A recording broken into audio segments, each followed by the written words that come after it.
China has been slow. A lot of countries, like talk about South Korea, Japan, they all had a delay in reversing their policy of birth control. They didn't have the kind of extreme policy as China had, but they had population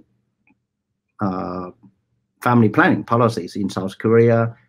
In Japan, South Korea is more serious than Japan. So it took some years for them to reverse, but for China, really took a long time. So we know for sure now, fertility dropped to below the replacement level in the early 1990s. And then one-child policy was not lifted until about 20 years later, in the mid-2010s.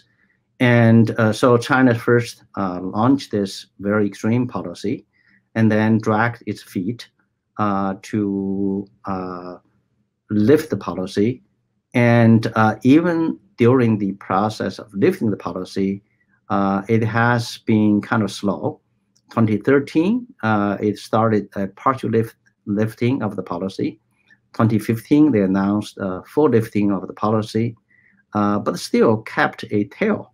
That was to allow couples to have only 2 children, not more. In 2021, that's 6 years after they lifted the policy to 2.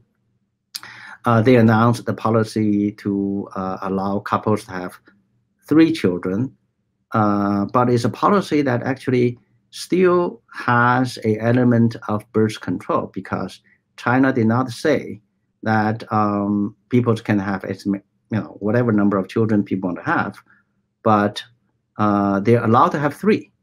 And at the same time, the government seems to be still in the old mentality, that is in the control mentality.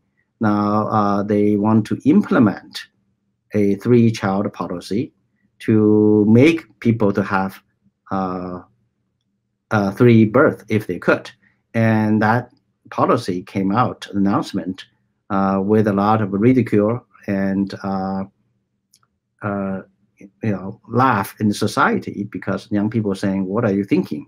Why are you still dictating what we want to do with how many children we want to have? So, well, China is at the beginning of switching to a policy that would encourage birth, but it's just the very beginning, and half 1 foot of the policy is still trapped in this control, because it has not lifted or controls in terms of above 3 birth.